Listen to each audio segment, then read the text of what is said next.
Le passage qui a retenu mon attention dans cette page d'Évangile qu'on a ce matin, c'est le passage où on dit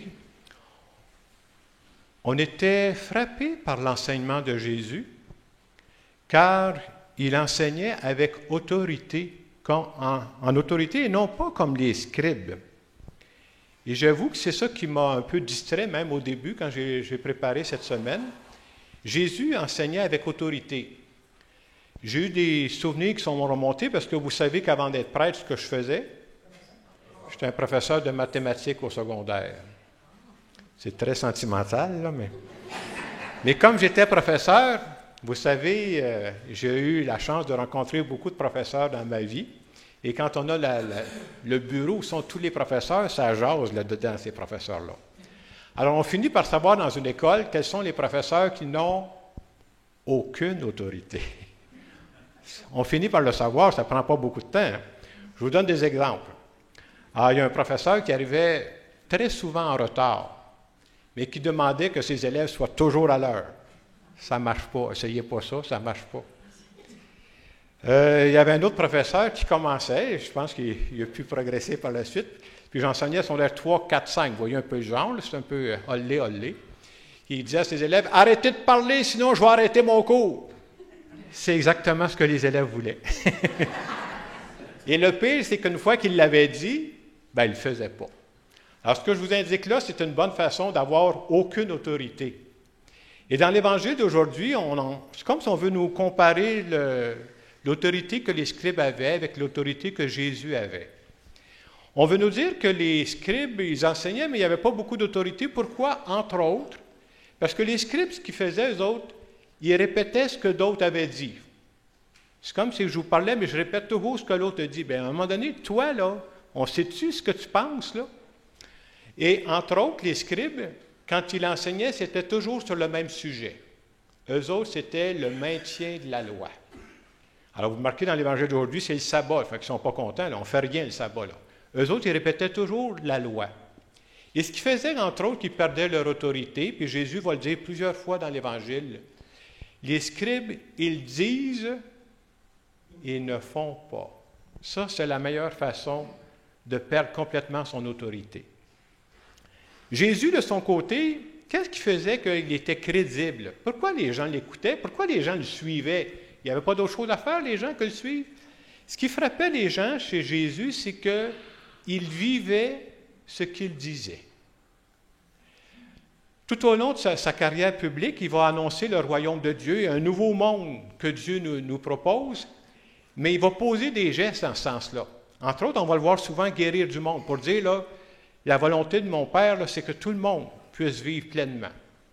Il va poser des gestes, il va libérer du monde. Et vous remarquerez que quand on voit des pages d'Évangile, quand Jésus rencontre du monde, là, il va toujours chercher le meilleur de cette personne-là. Et c'est le genre de personne que tu aimes rencontrer dans ta vie. Tu sais, tu rencontres quelqu'un là, puis qui n'est pas en train de te radoter tes faiblesses, parce qu'on a tous des faiblesses. Il a vu des richesses que peut-être que moi, je n'ai même pas vues en moi. C'est stimulant, ça, là. Et on pourrait dire que l'autorité de Jésus, ce n'est pas une autorité qui écrase. Non, c'est une autorité qui libère, qui t'amène à vivre plus. C'est ce qu'on appelle des gens crédibles. Pour moi, c'est ça le message. J'essaie de trouver une formulation avec des mots d'aujourd'hui. Alors, l'expérience qui m'est venue il y a quelques années, je me suis retrouvé dans une clinique de santé, j'attendais de voir un médecin, et j'étais dans la salle d'attente. Vous savez pourquoi on appelle ça une salle d'attente? On attend. Ils savent tellement qu'on attend, vous savez ce qu'ils font dans la plupart des salles d'attente? Ils nous mettent un paquet de revues passées date là, pour nous occuper en attendant. Là. Alors, ce que j'ai fait, j'ai pris une revue. J'avoue que je n'ai pas lu souvent dans cette revue, ça s'appelle Elle Québec. Je ne suis pas abonné, là, mais... Alors, j'ai trouvé un article dans cette revue-là que j'ai beaucoup aimé. Et le titre de l'article, c'était « Où sont nos héros? »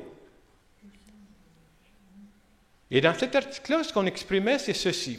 Ce que les gens recherchent en général, ce n'est pas de rencontrer des héros.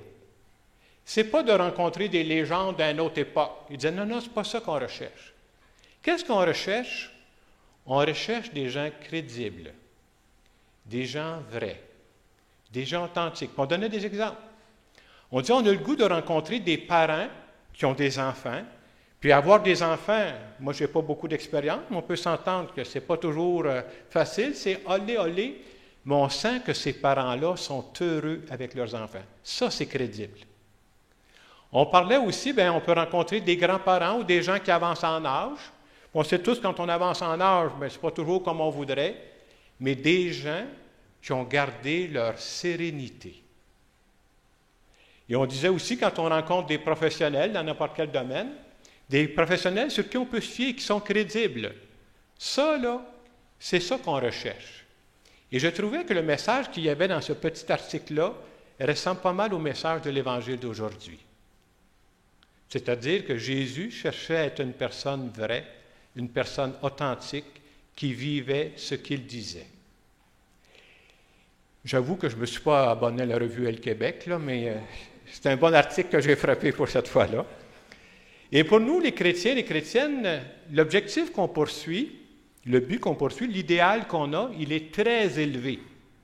Mais c'est sûr que l'idéal est tellement élevé, on n'est jamais, je suis toujours un peu en bas de la coche. Mais vous savez, les gens ne s'attendent pas à ce qu'on soit parfait. Mais les gens doivent sentir que, sincèrement, on cherche à tendre vers cet idéal-là. Et c'est quoi l'idéal pour nous? C'est bon de savoir ça. L'idéal pour nous, ce n'est pas un code de loi. Oui, c'est bon qu'il y ait des lois, mais ce n'est pas d'abord ça notre idéal à nous autres. C'est quoi notre idéal comme chrétien, comme chrétienne? C'est de vivre de plus en plus à la manière de Jésus-Christ. Comment il vivait? Si je pouvais arriver, plus je vais avancer dans la vie, à penser comme lui, à parler comme lui, à agir comme lui, bien, c'est ça qui nous est demandé. C'est ça notre défi à nous. Autrement dit, il nous est demandé d'être des personnes de plus en plus vraies, de plus en plus authentiques. Les gens doivent le sentir, ça, que je n'ai pas deux rôles, là. Je n'ai pas à me cacher derrière une façade ou je ne sais pas trop quoi, derrière un titre, là. Les gens veulent savoir si c'est moi qui rencontre, là. Exactement ça. Et quand arrivera le soir de ma vie, probablement, quand je vais me présenter devant Dieu, je vais dire à Dieu, non, tu le sais, ma vie n'a pas été parfaite. Mais j'ai cherché sincèrement à devenir de plus en plus comme ton Fils, à être bon pour les gens que je rencontre, pour les amener à plus, pour les faire grandir. Alors ce matin, moi, c'est le message que je retiens à travers cette page d'Évangile. Et en terminant cette homélie, je vais vous faire une petite prière en notre nom à tous.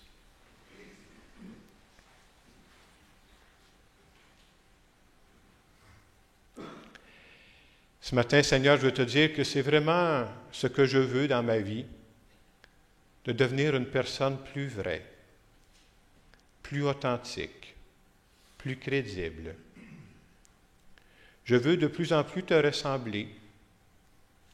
Je veux être un bon compagnon de vie pour les gens que je rencontre, pour faire ressortir ce qu'il y a de plus beau dans les gens qui sont autour de moi. Et je veux te dire, Seigneur, merci de m'accompagner. Merci de me conduire, de m'aider à prendre de bonnes décisions. Amen. Dans les secondes qui viennent, on peut se demander comment, je ne sais pas, des fois, ça peut être dans notre famille, ça peut être au travail, ça peut être avec des personnes qu'on rencontre. Comment je pourrais être plus vrai avec ces personnes-là? Que les gens puissent le sentir que je ne joue pas un rôle, là. C'est quoi un rôle? Des fois, on se met, je ne sais pas, moi j'ai un titre, je ne sais pas, je pourrais vous dire, bien, je joue au curé, moi, là. Oui, je suis curé, là, mais quand les gens me rencontrent, ils veulent parler à qui? À Jacques. Il faut qu'ils sentent là, que je ne suis pas en train de me cacher derrière une façade. Puis je pense que la tentation, on peut tous l'avoir. Alors, je vous laisse quelques instants pour en parler avec Dieu.